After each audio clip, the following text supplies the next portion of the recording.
Hello everyone, कैसे हैं आप सब लोग। आज हम जिस टॉपिक पे बात करेंगे और आने वाले कुछ वीडियोस में भी हम इसी टॉपिक पे बात करेंगे, लेकिन ये टॉपिक बिल्कुल भी ट्रेंडी नहीं है, ना ही गूगल पे ना ही यूट्यूब पे। बहुत कम लोग शायद इस टॉपिक पे सर्च करते हैं और ये टॉपिक है रामायण। अब मुझसे कुछ लोग कहेंगे कि रामायण तो हमको पता है, राम के बारे में, लक्ष्मण के बारे में, सीता के बारे में है, लेकिन क्या आपको कुछ सवाल आपसे कोई कर दे या कुछ माता सीता का हरण कहाँ पर हुआ था, कौन सी जगह थी, जटायु भगवान राम को कहाँ मिला, हनुमान जी भगवान राम को कहाँ मिले, कुछ ऐसे बुलेट पॉइंट्स हैं जो हमें पता होने चाहिए।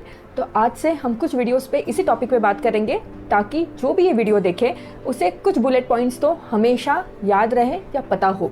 आइए देखते हैं।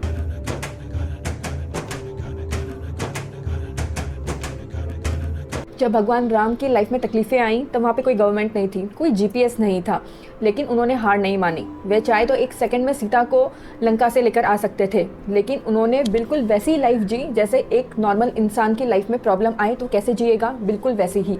इससे हमें एक चीज़ सीखने को मिलती है कि जब लाइफ में कोई प्रॉब्लम आए चलते रहिए।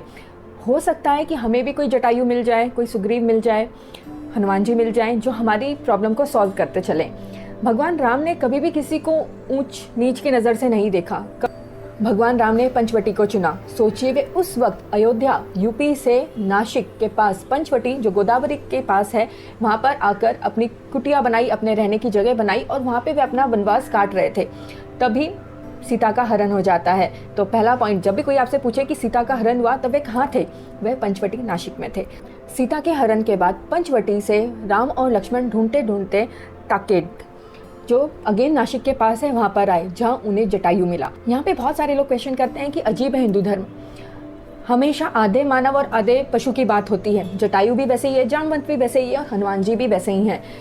ये वाल्मीकि रामायण में कहा गया है, लेकिन हमारे हिंदू धर्म को बहुत सारे लोग क्वेश्चन करते हैं। लेकिन वही चीज़ जब डार्विन कहते हैं तो उन्हें कोई क्वेश्चन नहीं करता। सिर्फ इंडिया में ही नहीं, अगर आप ग्रीस या इजिप्ट का कल्चर पढ़ोगे, वहाँ की पुरानी कथाएं पढ़ोगे, तो वहाँ पर भी आपको जटायु, हनुमान जी जैसे कथाएं मिलेगी, जो आधा मानव और आधे पशु या पक्षी हैं।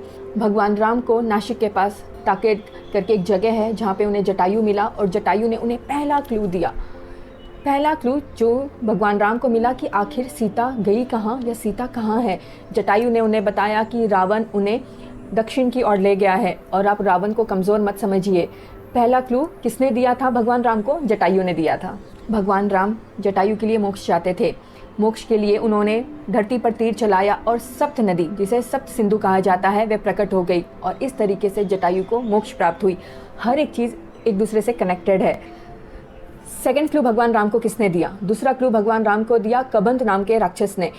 ये राक्षस जंगल में रहता था और वहाँ से गुजरने वाले हर किसी को परेशान करता था। कहीं ना कहीं वे भगवान राम का इंतजार कर रहा था, क्योंकि भगवान राम ही उसे मोक्ष देने वाले थे। जब उसने यही काम भगवान राम के साथ किया तो भगवान राम ने तीर चला दिया और इस तरीके से कबंध राक्षस की मोक्ष हुई। और मोक्ष के पहले उसने भगवान राम को बताया कि रावण को आप ऐसे ही ना समझिए, धरती और आकाश दोनों पे वह होल्ड रखता है और वह माता सीता को दक्षिण की ओर ले गया है। लेकिन कबंध ने एक और चीज़ की, भगवान राम को आने वाले स्टेप के बारे में भी बताया कि उन्हें जाना कहाँ है। कबंध ने उन्हें बताया कि वे दक्षिण की ओर जाए, जहाँ ऋषि मातंग का आश्रम है। और ये आश्रम कहाँ पे है? पंपा सरोवर के पास। और ये पंपा सरोवर कहाँ है?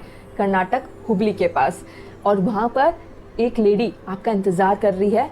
क्या आप लोगों के दिमाग में सवाल आया कि कौन है ये लेडी जो भगवान राम का इंतज़ार कर रही है ऋषि मातंग के आश्रम में, जो कर्नाटक में है, हुबली के पास, जिसे आज हम हम्पी के नाम से जानते हैं? ये लेडी और कोई नहीं, सबरी थी।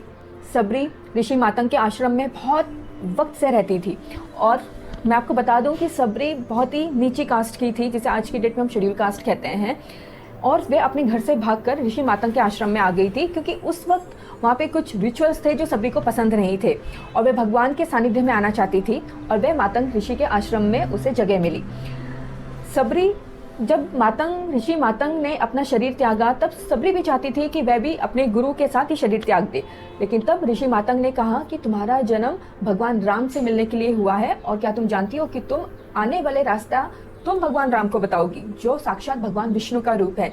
ये सुनकर सबरी बहुत खुश हुई और ऋषि मातंग ने सबरी को भगवान राम का जप करने के लिए कहा कि तुम तब तक शरीर नहीं त्याग सकती जब तक भगवान राम न तुमसे मिले। और उस दिन से जब तक भगवान राम उस आश्रम में नहीं आए, सबरी राम राम का नाम जपती रही। अब सबरी तो भगवान राम से मिलकर गदगद हो गई, लेकिन सबरी ने उन्हें आगे जाने का रास्ता बता दिया। सबरी ने भगवान राम से कहा कि आप ऋषिमुख पर्वत पर जाइए, वहाँ एक वानर के साथ इंसाफ कर दीजिए, वह वानर आपको सीता जी से मिला देगा। कौन था वह वानर, ये हम अगले वीडियो में देखेंगे। अपना ख्याल रखिए। हमारी संस्कृति हमसे नहीं, हम हमारी संस्कृति से हैं। अपनी संस्कृति को जानिए और गर्व करिए। अपनी संस्कृति को पढ़ने वाले और जानने वाले कभी भी आउटडेटेड नहीं हो सकते। सो ये जो बातें चलती है हमारी सराउंडिंग में, हमारे आसपास, अपनी लाइफ से निकालिए और लोगों की मानसिकता को बदलने की कोशिश करिए। अपना ख्याल रखिए। जय हिंद।